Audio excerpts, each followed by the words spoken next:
अभिज्ञान शकुंतला नाटक में निरीश्वरवादी बौद्धों का परिहार। नमस्कार।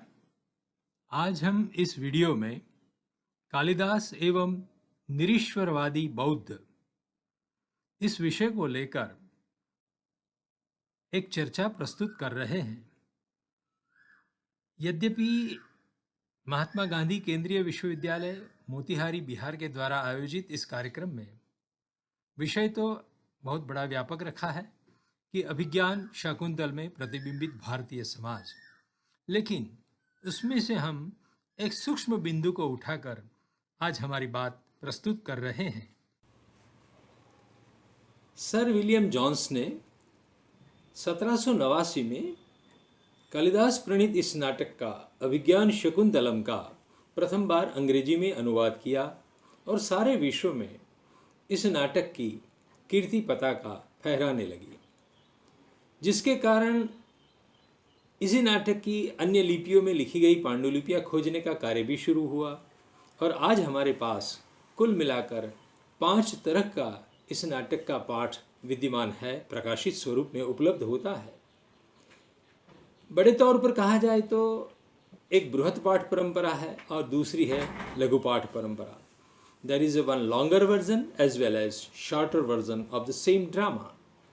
ये बृहत पाठ परंपरा में जो सबसे प्राचीनतम पाठ परंपरा है वह कश्मीर की शारदा लिपि में लिखी हुई पांडुलिपियों में उपलब्ध होने वाली पाठ परंपरा है, जिसमें इस नाटक का शीर्षक मिलता है अभिज्ञान शकुंतला नाटकम, और बाद में मैथिली वाचना आकारित होती हैं और तत्पश्चात बंगाली वाचना प्रादुर्भूत होती है, जिसमें इन दोनों में इस नाटक का शीर्षक मिल रहा है अभिज्ञान शकुंतलम, और दूसरी जो पाठ परंपरा है लघु पाठ परंपरा, उसमें दाक्षिणात्य पाठ का समावेश होता है और वो संक्षिप्त पाठ में और संक्षिप्तीकरण करने के बाद जो संक्षिप्ततर पाठ मिलता है वह है देवनागरी वाचना का पाठ, जो आज सारे भारतवर्ष में पठन पाठन में आरूढ़ हो गया है।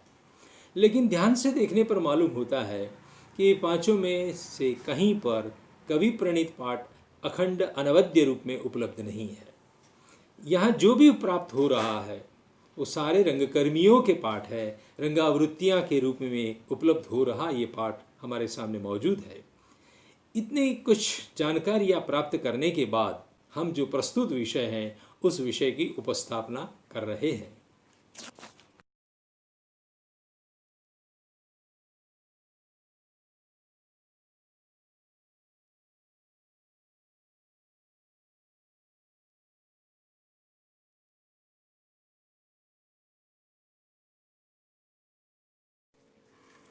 हमने इस नाटक की उपलब्ध पांचों वाचनाओं का तुलनात्मक अध्ययन किया और कुछ अनुसंधान के बाद हमारा यह अभिप्राय बना है कि जो कवि प्रणीत मूल पाठ है वो तो कालग्रस्त हो चुका है, लेकिन आज सबसे प्राचीनतम जो वाचना उपलब्ध है, जो प्रथम क्रमांक पर आती है, प्रथम पायदान पर जो खड़ी है, वह है कश्मीरी पाठ परंपरा, यानी कश्मीरी वाचना का पाठ। वो प्राचीनतम है, 7वीं या 8वीं शताब्दी में उसकी पाठ परंपरा दिखाई पड़ती हैं। उनकी पांडुलिपियाँ भी जो भुर्जपत्र पर लिखी हुई हैं वो उपलब्ध हो रही है, उसका संपादन भी हो गया है, जो राष्ट्रीय संस्कृत संस्थान दिल्ली से 2018 में प्रकाशित हमने किया है।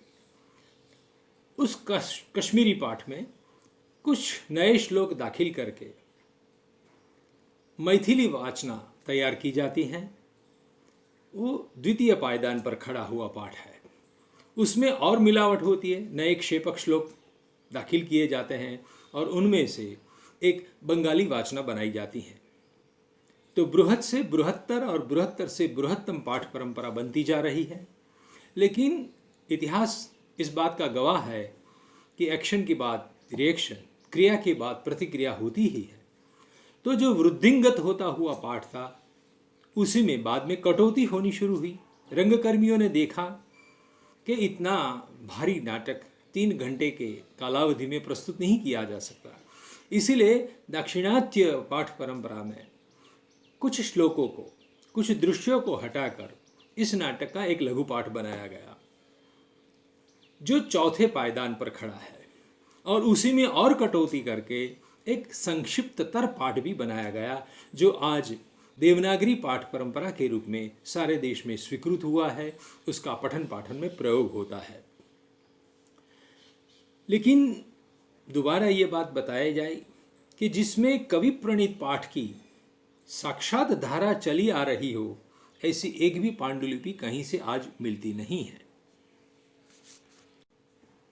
आज हम जिस विषय की उपस्थापना करने जा रहे हैं उसकी शुरुआत करने से पहले अभिज्ञान शकुंतला नाटक की ऐतिहासिक पृष्ठभूमि क्या है वह स्पष्ट करना बहुत जरूरी है। कालिदास कालिक समाज की खोज करने के लिए इस नाटक में इंगित की गई ऐतिहासिक पृष्ठभूमि को जानना, खोजना बहुत अनिवार्य है। ईस्वी सन 1908 में प्रोफेसर शारदा रंजन राय ने कालिदास का समय, द एज ऑफ कालिदास, इस विषय की चर्चा जो की है वह प्रथम ज्ञातव्य है। उन्होंने कालिदास को ईसा पूर्व प्रथम शती में प्रादुर्भूत हुए माने हैं, लेकिन उनके विचारों को मैं एकदेशी भाष्य के रूप में स्वीकारते हुए 112 वर्षों के बाद मैं स्वकीय मत स्थापित करने का प्रयास करता हूं। आज की अभिरूप भूयिष्ठा परिषद मेरे विचारों की समीक्षा करे, ऐसी विनम्र प्रार्थना है।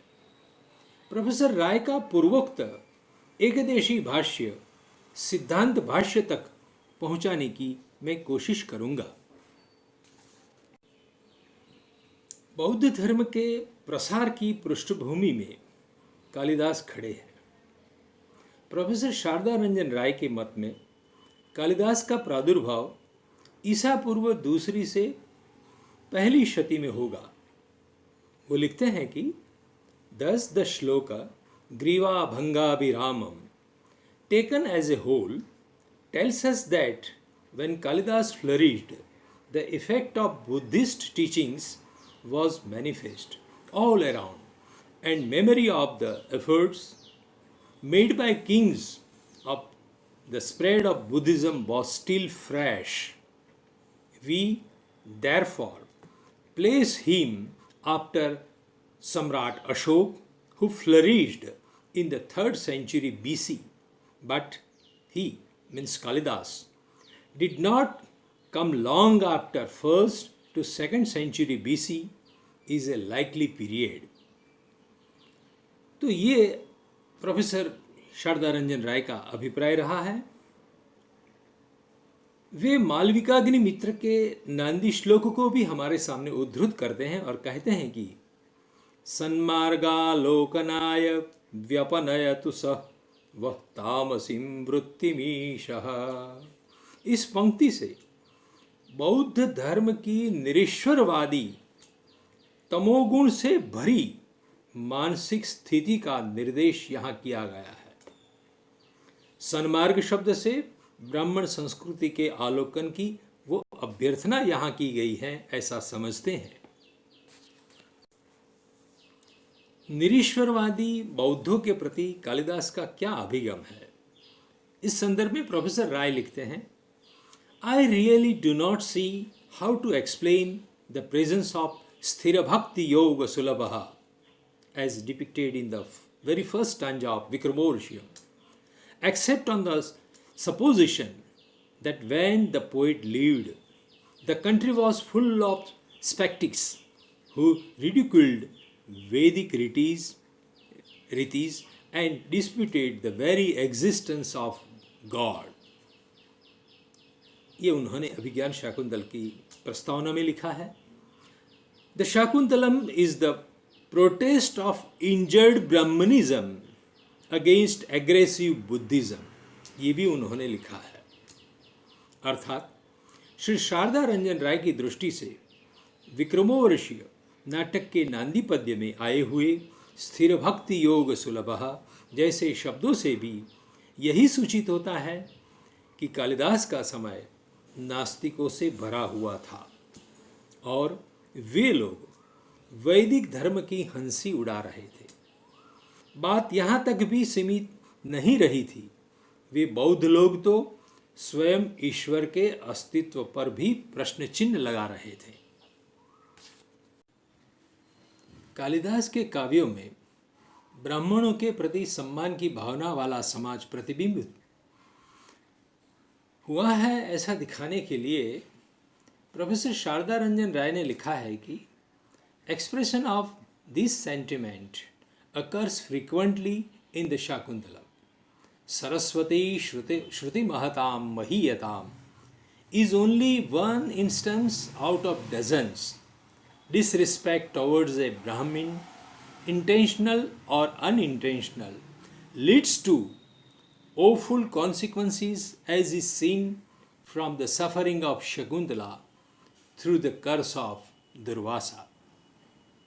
उन्होंने यानी प्रोफेसर शारदा रंजन राय ने सरस्वती श्रुति महताम महीयताम इस भरत वाक्य की पंक्ति की ओर ध्यान आकृष्ट करते हुए कहा है कि कालिदास ने वैदिक धर्म में आस्था रखने वाले ब्राह्मणों के प्रति सम्मान पुरस्कृत किया है तथा दुर्वासा के शाप प्रसंग से कवि ने जाने या अनजान में किए जा रहे ब्राह्मणों के प्रति अपमान के प्रति लाल आंख उठाकर चेतावनी दी है।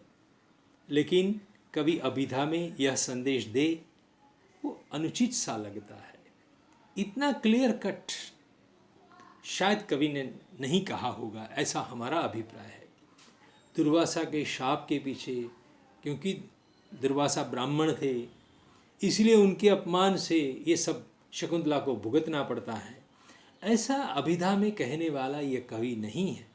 कुछ और गहराई से हमें देखना होगा। एक दूसरा बिंदु भी देख लेते हैं। यज्ञीय हिंसा, यज्ञ में होने वाली हिंसा का प्रतिवाद और ब्राह्मणों की विचारधारा, इस विषय को लेकर भी कुछ विवाद खड़ा हो सकता है। अभिज्ञान शकुंतला के षष्ठांक में एक धीवर प्रसंग आता है। प्रवेशक में वह अपने माछीमारी के व्यवसाय का अनुमोदन करते हुए धीवर कहता है कि सहजम किल यदपि निंदितम नहीं तत्कर्म विवर्जनीय पशुमारक कर्म दारुणो अनुकंपा मृदुरेव श्रोत्रियः। इसका मतलब होगा कि पूर्व मीमांसा प्रोक्त यज्ञादि में ब्राह्मणों के द्वारा हो रही पशु हिंसा में भी पशुओं के प्रति अनुकंपा का त्याग नहीं किया जाता है। अनुकंपा मृदुरेव श्रोत्रियः। जैसे ब्राह्मण अपने कर्म को छोड़ नहीं सकता है, यज्ञीय हिंसा उसको करनी अनिवार्य है, उसी तरह से माछीमार भी कहते हैं कि मेरे लिए भी मत्स्य पकड़ना, उसको मारना, उसको बेचना, वो मेरा सहज कर्म है। तद न विवर्जनीय, मैं उसका त्याग नहीं कर सकता हूँ, जैसे ब्राह्मण लोग भी नहीं कर सकते हैं। लेकिन इस श्लोक में कालिदास ने जो अनुकंपा मृदु एव श्रोत्रिय शब्दों का विनिवेश किया है वह हमारे लिए ध्यानास्पद है। श्रोत्रिय ब्राह्मण बड़े अनुकंपा मृदु होते हैं। भक्ष के रूप में पशु हिंसा अवश्य निंदनीय मानी जाएगी, लेकिन यज्ञीय हिंसा नहीं होती है इति दिक्। ऐसा कह के कालिदास ने उस बात को वहां पर खत्म किया है, लेकिन बहुत कुछ कह रहा है ये श्लोक। प्रोफेसर शारदा रंजन राय अपने मत को दृढ़ीभूत करते हुए कहते हैं कि कालिदास वेद धर्म एवं ब्राह्मणों के पक्षपाती रहे हैं। कालिदास का भरतवाक्य हम देखते हैं तो भरतवाक्य में वे कहते हैं कि ममापि च क्षपयतु भगवान नीललोहितः पुनर्भवं परिगत शक्तिरात्मभूः। भगवान नीललोहित यानी भगवान शंकर, ममापि, कालिदास स्वयं अपने लिए कहते हैं कि ममापि क्षपयतु पुनर्भवम, भगवान नीललोहित मेरा भी पुनर्भवन टाल दे, मुझे मोक्ष दे, जन्म मरण की परंपरा से मैं छूटना चाहता हूँ। तब महाकवि कालिदास भी स्वयं ब्राह्मण रहे होंगे, क्योंकि ब्राह्मण मात्र की अंतिम इच्छा यही होती है कि उसको मोक्ष प्राप्ति हो जाए। प्रोफेसर राय ने अपने विचारों का पुष्टिकरण बहुत विस्तार से किया है, लेकिन मुझे लगता है कि कालिदास ने नाट्य कला के माध्यम से बौद्ध विचारधारा का खंडन किया है। कालिदास के समय में जो बुद्धिज्म के प्रभाव के कारण एक सोशियो कल्चरल जो समस्या पैदा हुई होगी, उसका प्रतिवाद करने के लिए ये नाटक लिखा गया है, ऐसा मुझे लग रहा है। अतः उनके विचारों की पूर्व पीठिका अंगीकृत करते हुए उनके ही विचारों का एक नए दृष्टि से दृढ़ीकरण करने का, पल्लवन करने का आज मैं उपक्रम कर रहा हूँ। कालिदास में अष्टमूर्ति शिव की आराधना क्यों? कालिदास के सभी अभ्यासी जानते हैं कि कालिदास ने अपने कुमार संभव महाकाव्य में भी अनेक बार अष्टमूर्ति शिव का संदर्भ दिया है, उस शब्द का प्रयोग भी किया है, और उसी तरह से अभिज्ञान शकुंतला नाटक के नांदी श्लोक में भी भगवान शंकर की अष्टविध मूर्तियों का स्पष्टशः नामशः परिगणन करवाते हुए ये श्लोक लिखा है। या सृष्टि सृष्टुराद्या वहति विधिहुतं या हविर्या च होत्री ये द्वे कालं विदत्तः श्रुति विषय गुणा या स्थिता व्याप्य विश्वं या माहुः सर्वबीज प्रकृतिरिति यया प्राणिनः प्राणवन्तः प्रत्यक्षाभिः प्रपन्नस् अथवा प्रसन्नस्तनुभिरवतु वस्ताभिरष्टाभिरीशः। इस पद्य में प्रसन्न ऐसा पाठ भी है और प्रपन्न ऐसा भी पाठ है। तो प्रत्यक्षाभिः प्रसन्नस्तनुभिरवतु वस्ताभिरष्टाभिरीशः। यहाँ मैं प्रत्यक्षाभिः शब्द पर अंगुली रखता हूँ, उस पर भार दे रहा हूँ। इस पद्य में अष्टमूर्ति शिव की स्तुति का व्यंग्यार्थ क्या है? सामान्य तौर पर हमारे अलंकार शास्त्रियों ने कहा है, नाट्य शास्त्रीय ग्रंथों में कहा गया है कि जो नांदी पद्य होता है, नाटक के आरंभ में दिया हुआ श्लोक, वो केवल मंगल श्लोक नहीं होता है। भवेत् स काव्यार्थ सूचकः, काव्य लिखने का क्या प्रयोजन है, what may be the intention of a poet to write a particular drama, उसका कुछ इंगित रखा हुआ होता है। मैं समझता हूँ कि इस श्लोक में आया हुआ प्रत्यक्षाभिः शब्द हमारे लिए बहुत कुछ कह रहा है। यद्यपि इस नाटक के उपलब्ध टीकाकारों में सबसे पहले जिनका नाम दिया जाता है वो है काटयवेम भूप, जिन्होंने कुमार गिरिराजीय नाम की टीका लिखी है, दाक्षिणात्य परंपरा के हैं। उन्होंने कहा है कि अष्टाभिः विशेषण से राजा को बहुवल्लभाएं होना सूचित हो रहा है। इस राजा दुष्यंत को एक से अधिक बहुविध रानियां हैं, बहुवल्लभ राजा है, ऐसा कहा रहा। अष्टाभिः शब्द पर वो अंगुली निर्देश करते हैं टीकाकार। उसी तरह से जिन्होंने उज्जैन में प्रतिवर्ष कालिदास समारोह मनाने की परंपरा का आद्य स्थापन किया है, जो आज भी चल रहा है। कालिदास समारोह उज्जैन में देव प्रबोधिनी एकादशी से उसका आरंभ होता है। उसके आद्य प्रवर्तक ने पंडित सूर्यनारायण व्यास जी ने कहा है कि जो बड़े दैवज्ञ थे, ज्योतिष के बड़े आचार्य भी थे, बहुत कुछ थे वो, तो उन्होंने कहा है कि गीता में जो भूमि रापो अनलो वाली अष्ट प्रकृति का निर्देश है, गीता में बताई हुई सांख्य दर्शन की जो अष्ट प्रकृति है, उसका यहाँ बोध होता है। किंतु मेरे अभिप्राय से मैं इस पद्य में आए प्रत्यक्षाभिः पद पर अंगुली रखकर अब सोचता हूँ कि नांदी पद्य में प्रयुक्त प्रत्यक्ष विशेषण का काव्यार्थ क्या है। मेरी सोच ऐसी है कि यदि ईश्वर के अस्तित्व को प्रत्यक्ष प्रमाण का विषय बनाना है तो ये रहे शिव के 8 प्रकट रूप, सूर्य, चंद्र, वायु, पृथ्वी गिन लीजिए आप, या सृष्टि सृष्टुराध्याय में जो बताए हैं, जल है, अग्नि है, ये सारे भगवान शिव के 8 प्रत्यक्ष रूप है जो हमारे चारों ओर अहरनिश दिन रात विलसित हो रहे हैं। किंतु ईश्वर को प्रत्यक्ष प्रमाण का विषय बनाने का दुराग्रह नहीं रखना चाहिए। ईश्वर तो हमारे अंतःकरण की प्रतीति का, श्रद्धा का ही विषय होना चाहिए। तथापि यदि कोई ईश्वर के अस्तित्व को चुनौती देगा, कोई यानी बौद्ध ईश्वर के अस्तित्व को चुनौती देगा, तो संभव है कि दुष्यंत शकुंतला के जीवन में जैसे प्रत्यक्ष प्रमाण रूप अभिज्ञानाभरण की प्राप्ति नहीं होने पर दाम्पत्य जीवन में अति कष्टदायिनी विषम परिस्थिति का निर्माण होता है, वैसा ही होगा। वैभाषिक बौद्धों ने जगत की सत्ता प्रत्यक्ष प्रमाण से सिद्ध की थी, उसी तरह से ईश्वर को भी जब प्रत्यक्ष प्रमाण से प्राप्त करना चाहोगे तो जीवन समग्र में भयावह परिस्थिति का निर्माण हो जाएगा। इस और कालिदास कुछ सूचन दे रहे हैं। इस बात को नांदी पद्य में प्रत्यक्षाभिहि शब्द से व्यंजित किया गया है।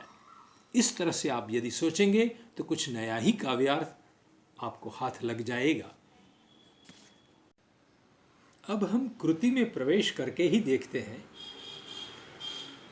कि दुष्यंत और उनका प्रत्यक्ष प्रमाण के साथ कैसा लुभावना संबंध रहा है आदि से अंत तक।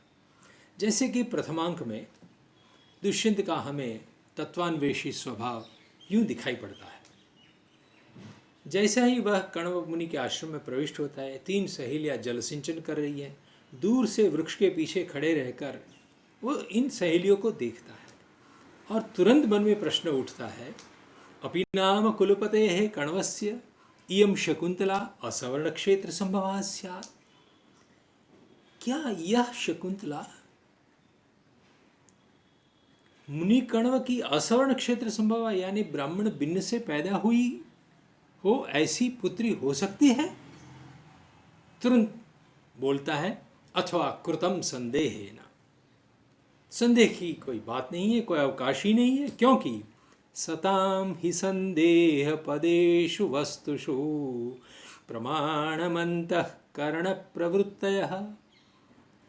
सज्जनों के मन में संदेह को कोई स्थान नहीं है जब अंतःकरण ही कुछ बात बता देता है। तो एक क्षण में तो अंतःकरण ने बता दिया कि हाँ, भले ही ये कण्व की दुहिता कहलाई जाती हो, लेकिन वह असवर्ण क्षेत्र संभवा होगी, यानी क्षत्रिय की पुत्री होगी, ब्राह्मण पुत्री नहीं होगी। ऐसी अंतःकरण की प्रतीति हो जाने के बावजूद भी दुष्यंत तुरंत दूसरा वाक्य बोल रहा है, तथापि तत्वतः एनाम उपलप्स्ये। फिर भी मुझे डिटेल में इंक्वायरी करनी होगी।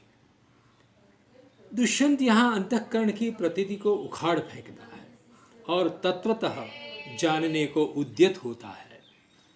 जो जननांतर के सौहृद की प्रतीति प्रथम क्षण में ही हो गई थी, उसको ही वह नकारता है। अतः वह उनकी सहेलियों से शकुंतला के जन्म की कथा सुनने के लिए बैठता है।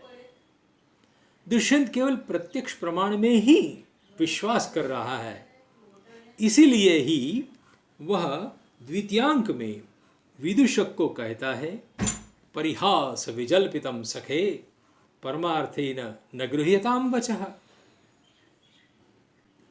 उसने अपने प्रेम विहार के इकलौते साक्षी जो विदूषक था उसको ही गुमराह कर दिया और अपने भाग्य को भी तमोमार्गी बना लेता है।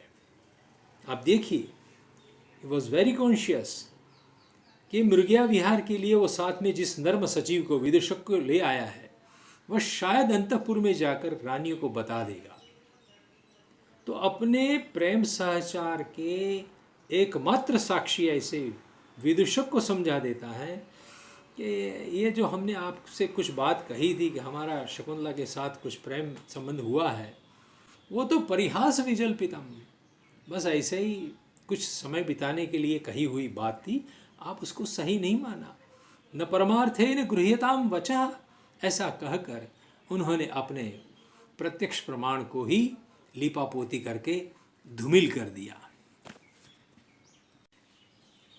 जैसे ही हम द्वितीयांग में से निकलकर तृतीयांक में प्रवेश करते हैं तो वहाँ प्रेम के इकरार को भी दुष्यंत के लिए लिखित स्वरूप की अपेक्षा रहती है, ऐसा एक दृश्य मिलता है। तीसरे अंक में शकुंतला बोलती हैं, अपनी सहेलियों से बात कर रही है, वृक्ष के पीछे छिपा हुआ दुष्यंत खड़ा है। तो शकुंतला की उक्ति ऐसी है, यतः प्रभृति सतपोवन रक्षिता राजर्षि ही मया दृष्टा। तब से लेकर मेरी ये हालात हुई है, आज ऐसा कुछ किया जाए कि उसके साथ मेरा संयोग हो जाए, अन्यथा सिंचितम में तिलोदकम, मैं मर जाऊंगी। काम की 10वीं अवस्था का वो बयान करती हैं, जिसको सुनकर दुष्यंत की प्रतिक्रिया 2 शब्द में निकलती है, श्रुतम श्रोतव्यम, हाँ सुनने लायक बात हमने सुन ली।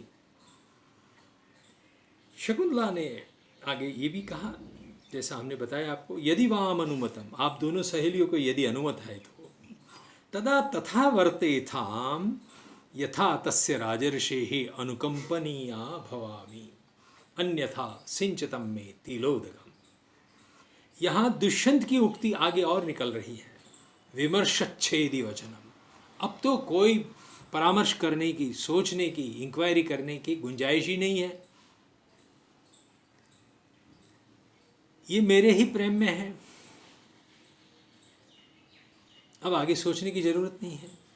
लेकिन यहाँ ध्यातव्य है कि वह अभी भी शकुंतला के सम्मुख हाजिर नहीं होता है। वह तो तभी प्रकट होता है कि जब वो शकुंतला के हाथों से लिखा मदन लेख, जिसमें ये शब्द थे तव न जाने हृदयम, ये जब लिखित दस्तावेज उनको नहीं प्राप्त होता है तब तक वो प्रकट नहीं होता है। यहाँ प्रमाणाभिलाषी नायक जिस मंथर गति से आगे बढ़ रहा है वो बहुत अस्वाभाविक सा लगता है, जो आगे चलकर भारी आतंक मचा देता है, जिसका कुरूप पंचमांक में शकुंतला प्रत्याख्यान प्रसंग में हमको देखने के लिए मिलता है, वहाँ वो प्रकट होता है। पंचमांक में यही दुष्यंत प्रत्यक्ष प्रमाण की अनुपस्थिति में शकुंतला को रिजेक्ट करता है, उसका प्रत्याख्यान करता है। उस प्रसंग के शब्दावली की ओर थोड़ा दृष्टिपात कर लेते हैं। शकुंतला कहती हैं, अब दुर्वासा का शाप दुष्यंत के मन पर हावी हो गया है, स्मृति भ्रंश हो चुका है। तब सामने शकुंतला आकर खड़ी है। शकुंतला कहती हैं, यदि परमार्थतः पर परिग्रह शंकिना त्वया एवं वक्तुम प्रवृत्तम तद अभिज्ञानेन अनेन तब आशंकाम अपनेष्यामि। दोनों भाइयों ने तो बहुत कुछ कोशिश कर ली कि राजा आपने हमारी इस बहन से विवाह किया था, उसका स्वीकार कीजिए, लेकिन वो नहीं मानता क्योंकि स्मृति भ्रंश हुआ है। अब शकुंतला ने बाजी अपने हाथ में ली है और वो बताती है कि यदि आपको ऐसा लगता है कि किसी दूसरे की विवाहिता आपके सामने आके खड़ी हुई है, पर परिग्रह शंकिना त्वया एवं वक्तुम प्रवृत्तम, किसी दूसरे की ये धर्मपत्नी मेरे सामने आकर बोल रही है, ऐसा आपको लग रहा है, तो मैं आपको एक अभिज्ञान दिखाती हूँ, एक पहचान दिखाती हूँ, जिससे आपकी शंका निवृत्त हो जाएगी। तब प्रत्यक्ष प्रमाण का आग्रही दुष्यंत तुरंत बोलता है, उदारः कल्पः, ये तो बहुत बढ़िया बात है। यदि आपके पास कोई कॉन्क्रीट एविडेंस है, प्रत्यक्ष प्रमाण है कि हम दोनों ने विवाह किया था, तो दिखा दीजिए आप। दुष्यंत को प्रत्यक्ष प्रमाण पेश करने का विचार सर्वोत्तम लग रहा है, किंतु दुर्भाग्यवशात या दुर्वासा के शापवशात वह अभिज्ञान यानी दुष्यंत ने दी हुई अंगूठी शकुंतला के हाथ से नहीं निकलती है, वह प्रस्तुत नहीं कर पाती है। तब शकुंतला दूसरे लेवल पर शब्द प्रमाण की बात कर रही है पति पत्नी की एक आपसी बात सुनाना चाहती है, लेकिन दुष्यंत उसका उपहास करते हुए वहां पर बोलता है कि श्रोतव्यमिदानीम संवृत्तम, पहले तो कुछ दिखाने की बात करती थी, अब सुनाने के प्रसंग आया, सुनाओ, हम सुनते हैं क्या कहना चाहती है। जो दुष्यंत मेरे मुताबिक बौद्ध विचारधारा का प्रत्यक्ष प्रमाण के लिए तरस रहा व्यक्ति था, वह शब्द प्रमाण से कैसे मानेगा। वह जल्दबाजी में शकुंतला को परभृति का कोकिला कह देता है। इतनी बेइज्जती शकुंतला नहीं सह पाती। कोकिला जैसे अपने अंडे कौवे के घोंसले में रखाती है, उसी तरह से शकुंतला भी किसी अन्य पुरुष का बीज लेकर दुष्यंत के घर पहुंची है, ऐसा आक्षेप उसने कर दिया। परभृति का, परकीय व्यक्ति से भरण पोषण करवाने वाली कोकिला, ऐसा शब्द बोल दिया। तो इतनी बेइज्जती शकुंतला नहीं सह पाती है, वह दुष्यंत को अनार्य घोषित कर देती है। देखिए, बहुत बड़ा शब्द है। भारतीय संस्कृति में सबसे बड़ी कोई गाली होती है तो वो अनार्य है। आप आर्य नहीं है, you are not a straightforward person. पाप को लेकर घूमने वाला व्यक्ति हो, उसको अनार्य कहते हैं। तथा प्रत्यक्ष प्रमाण के पुजारी को वह शकुंतला तृण छन्न कूप की उपमा देती है। घास से आच्छादित कुएं पर मार्ग है ऐसा मानकर आप चलने लगेंगे तो आपका विनिपात निश्चित होगा, आप उस कुएं में जाकर गिर जाएंगे। तो जीवन में केवल प्रत्यक्ष प्रमाण से जो जीवन व्यतीत करना चाहता है, दुष्यंत जैसा व्यक्ति जो बौद्ध विचारधारा मतावलंबी है, उसके लिए शकुंतला के मुख से कवि ने तृण छन्न कूप की उपमा दिलवाई है, जो बहुत सूचक है। ऐसे व्यक्ति का, यानी निरीश्वरवादी व्यक्तियों का, प्रत्यक्ष प्रमाण के आकर्षण में केवल जीने वाले व्यक्तियों का विनिपात निश्चित हो जाता है। पंचमांक से जैसे षष्ठांक में हम प्रवेश करते हैं तो वहाँ पर प्रत्यक्ष प्रमाण की व्यर्थता का उद्घोष सुनने को मिलता है। धीवर से अंगुलियक मिल जाने के बाद दुष्यंत को प्रतीत हो जाता है कि प्रत्यक्ष प्रमाण रूप अभिज्ञानाभरण की मांग कितनी व्यर्थ एवं हानिकारक सिद्ध हुई है। वह बोलता है कि अचेतनम नाम गुणम न लक्षयित मयेव कस्मात् अवधीरिता प्रिया। मैं अंगूठी को क्यों उलाहना दे रहा हूँ, उपालंब दे रहा हूँ, मैंने ही मेरी प्रियतमा का क्यों अपमान किया, तिरस्कार किया, अवहेलना मैंने ही क्यों की। वो अपने आप को कोस रहा है, क्योंकि अब समझ में आ गया है, जब जैसे अंगूठी धीवर के पास से प्राप्त हो गई, दुर्वासा का शाप निवृत्त हो गया, अपनी भूतकाल की सारी बातें याद आ गई कि मैंने ही मेरे मुंह से शकुंतला का प्रत्याख्यान कर दिया है।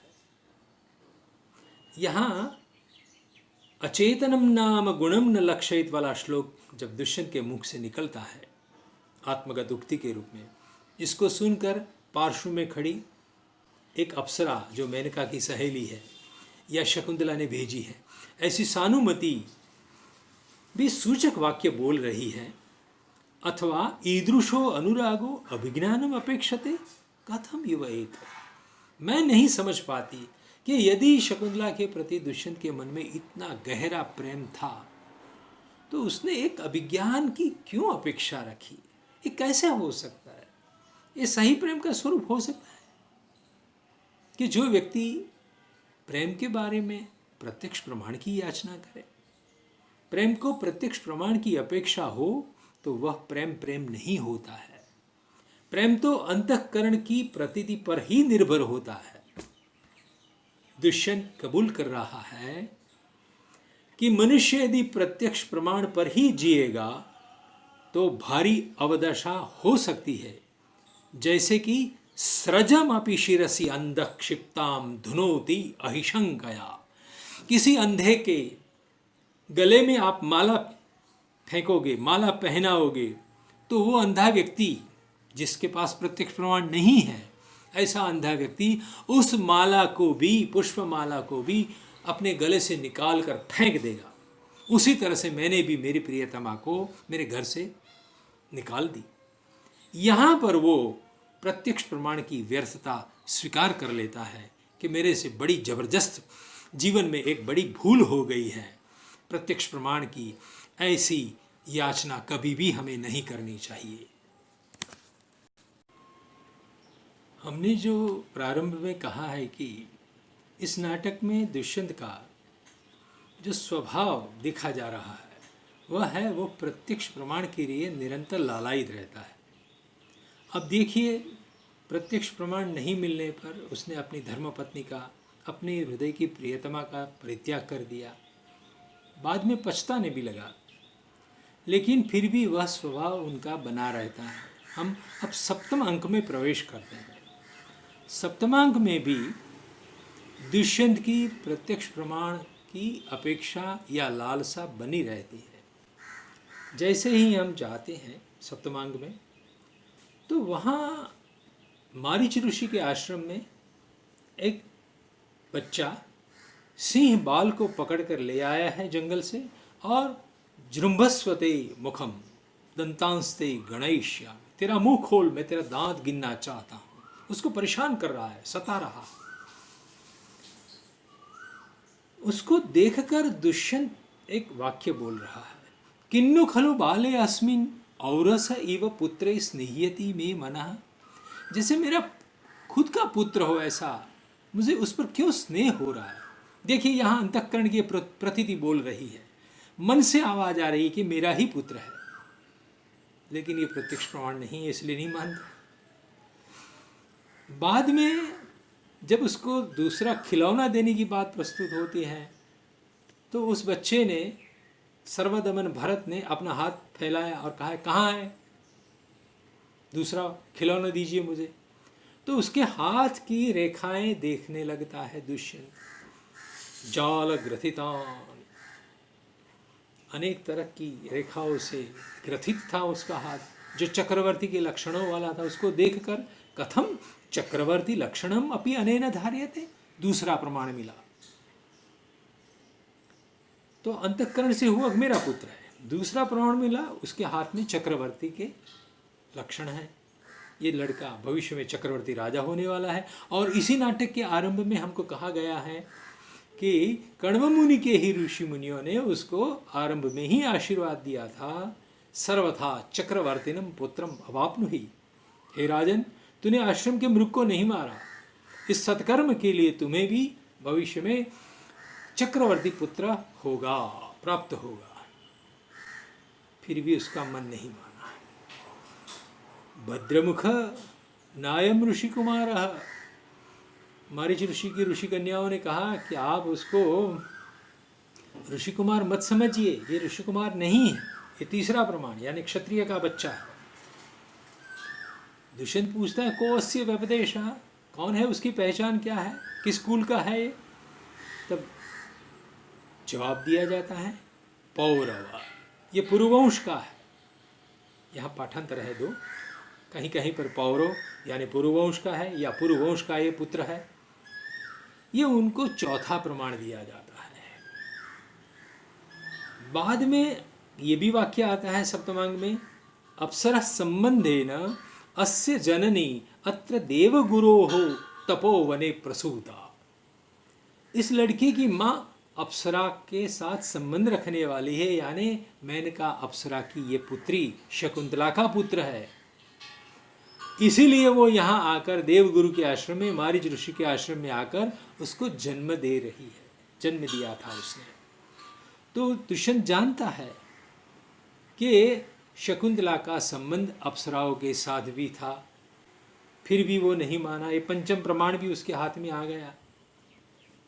बाद में पूछता है कि भाई कौन है इस पुत्र का पिता।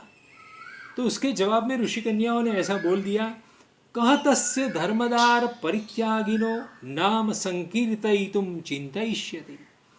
उस व्यक्ति का, उस पुरुष का कौन नाम देगा, कौन अभागा होगा जिसका वो नाम बोलेगा, क्योंकि वो तो ऐसा एक पुरुष है जिसने अपनी धर्मपत्नी का ही त्याग कर दिया है, धर्मदार परित्यागिन, ऐसा दुष्यंत के लिए उपालंब दिया जाता है। वो शब्द उसके लिए ही यथार्थ है, उसको ही लागू होने वाला था। ये भी प्रमाण था, षष्ठ प्रमाण। फिर भी दुष्यंत वहाँ रुकता नहीं है। तो इस लड़के की माँ कौन है? अब उसका जवाब कवि ने बहुत विलक्षण दृष्टि से दिया है। जब उसको दूसरा सिंह बाल को मुक्त करके खेलने के लिए दूसरा मृत्तिका मयूर खिलौना दिया जाता है, जिसको देते हुए वो सुव्रता ने बोल दिया, ऋषिकन्या ने, कि शकुंतलावण्यम पश्य। शकुंत यानी पक्षी, पक्षी का लावण्य देख कितना अच्छा है ये पक्षी। लेकिन बच्चे ने जल्दबाजी में शकुंतला शब्द को पकड़ लिया।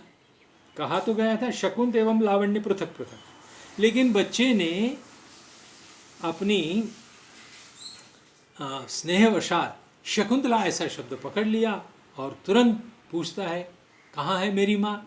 तो बगल में खड़े हुए दुष्यंत को मालूम हो गया कि इस पुत्र की माता का नाम शकुंतला है। देखिए यह सप्तम प्रमाण भी उसके हाथ में आ गया। उसने मन में सोचा किंबा शकुंतला इति अस्य मातुहु आख्या, क्या इस बच्चे की माँ का नाम शकुंतला है? सप्तम प्रमाण हाथ में आ गया। अंत में वो ऋषि कन्याएं थोड़ी घबरा जाती है कि इस बच्चे के हाथ से अंगूठी कहाँ चली गई, जो मारीच ऋषि ने पहनाई थी। दर्भ घास की बनाई हुई अंगूठी, अपराजिता नाम की औषधि से बनाई हुई वो अंगूठी थी, जो ये बच्चा और उसके माता पिता के अलावा कोई छू नहीं सकता था। यदि छूता है तो सर्पो भूत्वा दशति, सांप बनकर काट लेती थी वो अंगूठी। तो दुष्यंत ने उठाकर कहा कि ये रही अंगूठी, आप क्यों घबरा रही हैं? अरे राजा राजा, आपने उस अंगूठी को उठा लिया तो कि क्या बात है? तो तब सब बात कही जाती हैं कि ये तो अपराजिता औषधि से पहनाई गई अंगूठी है, जिसको उसके माता पिता के अलावा और खुद के अलावा कोई स्पर्श नहीं कर सकता है। यदि कोई स्पर्श कर लेता है तो सर्पो भूत्वा दशति। तब राजा ने पूछा भवतीभ्याम कदाचित अस्याः प्रत्यक्षीकृता विक्रिया, क्या आपने स्वयं ऐसा कुछ देखा है? देखिए यहाँ प्रत्यक्ष शब्द कवि ने डाला, कालिदास ने प्रत्यक्ष शब्द का विनियोग यहाँ करवाया, जो अष्टम प्रमाण है। दुष्यंत के सामने 1 2 3 4 करके हमने 8 गिनाए आपको। 8 प्रमाणों से उसके सामने बात कही जाती है कि आपका ही पुत्र है। तो ये प्रत्यक्ष प्रमाण जब तक नहीं मिलता है तब तक दुष्यंत रुकता नहीं है। इसीलिए महाकवि कालिदास ने भी अपने नाटक के आरंभ में मंगल पद्य में, नांदी पद्य में प्रत्यक्षाभिप्रपन्नस्तनुभिरवतुवस्ताभिरष्टाभिरीशः, भगवान शिव 8 प्रत्यक्ष रूप से प्रकट हुए हैं। अष्टाभिः तनुभिः, अने केवा कैसे वो तनु? तो प्रत्यक्षाभिः, जो प्रत्यक्ष है। पृथ्वी आप तेज वायु आकाश सूर्य चंद्र सब हमारे सामने विलसित हो रहे हैं।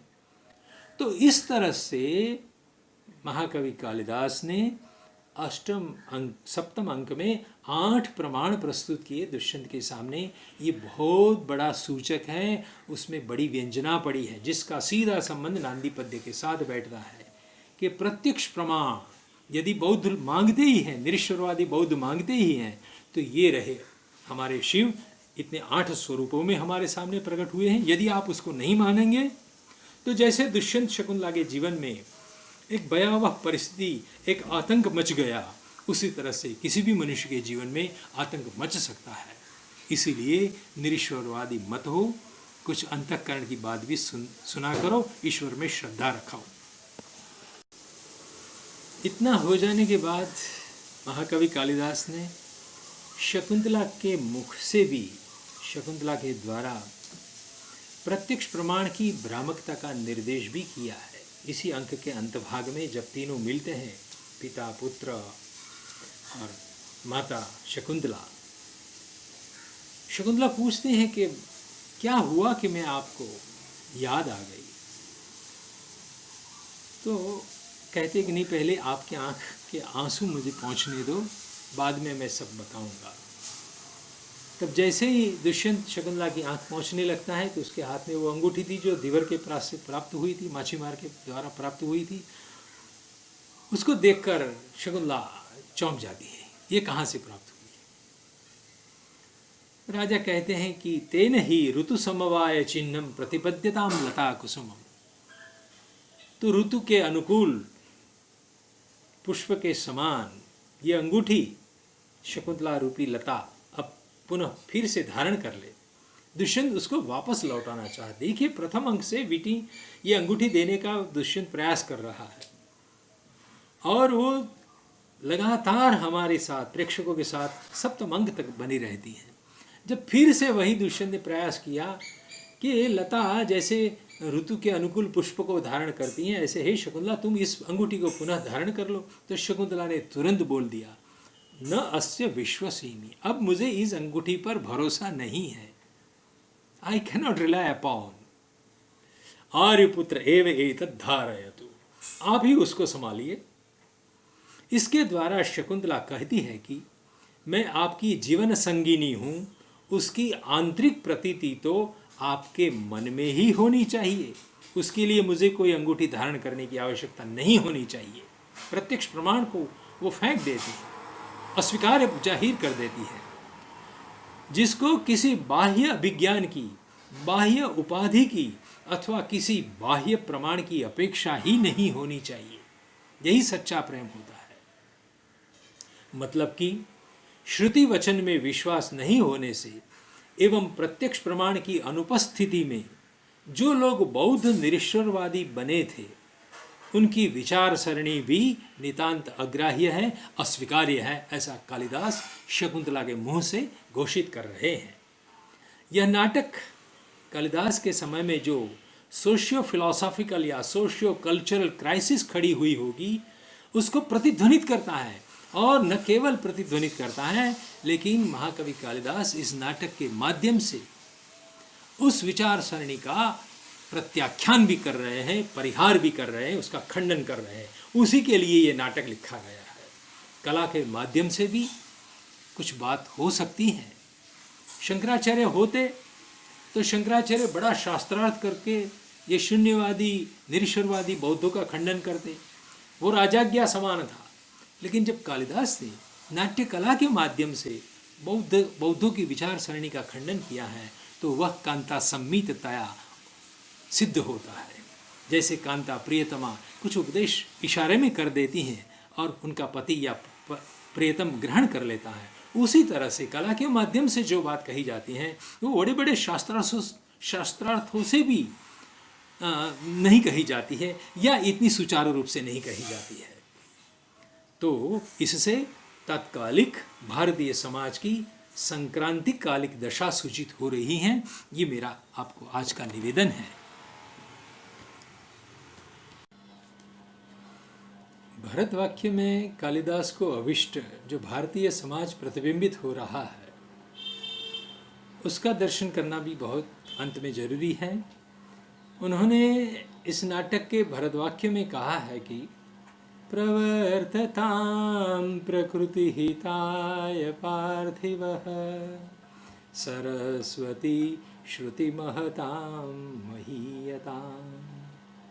श्रुति महतां ब्राह्मणानां या सरस्वती सा महीयताम्।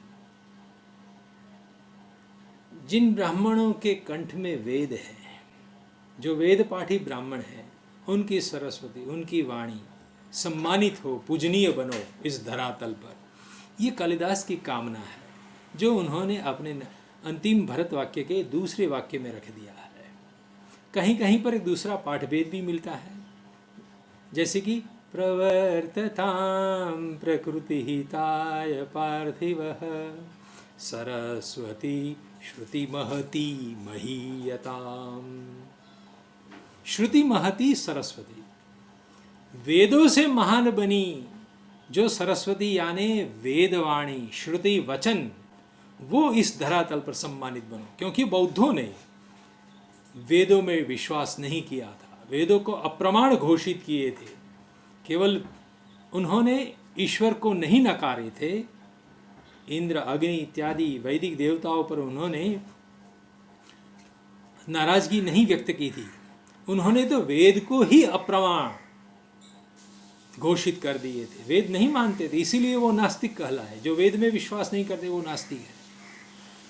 तो उस संदर्भ में यदि इस पाठ वेद को देखा जाएगा कि कालिदास कौन सी वाणी, कौन सी सरस्वती को इस धरातल पर सम्मानित की जाए, ये कह रहे हैं।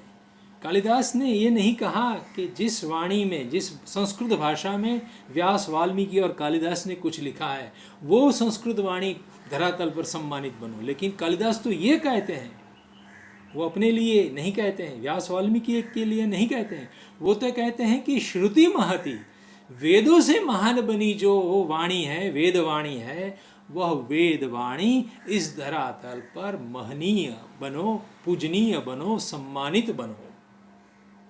इस संदर्भ में यदि इस नाटक को देखा जाएगा तो आपको निश्चित रूप से इस नाटक में निरीश्वरवादी बौद्धों या वेद को अप्रमाण घोषित करने वाले बौद्धों का प्रतिहार, उसका परिहार दिखाई पड़ेगा, उसका प्रत्याख्यान दिखाई पड़ेगा। इसी प्रयोजन से उन्होंने एक नाटक लिखा था और यही बात उन्होंने प्रत्यक्षाभिः प्रपन्न स्तनुभिरवतु वस्ताभिरष्टाभिरीशः, वो उस नांदी पद्य से लेकर अंतिम भरतवाक्य पर्यंत इस विचार की एक अनुस्यूतता आप देख सकते हैं। ये है कालिदास कालीन भारतीय समाज, जहाँ सोशियो फिलोसॉफिकल क्राइसिस खड़ी हुई थी, सोशियो कल्चरल क्राइसिस खड़ी हुई थी, बौद्धों के विचार को नकारना था। तो महाकवि कालिदास ने अपनी नाट्यकला के माध्यम से ऐसा प्रत्याख्यान करके दिखाया है। यह मेरा आपको नम्र निवेदन है। आप सबको मेरा नमस्कार।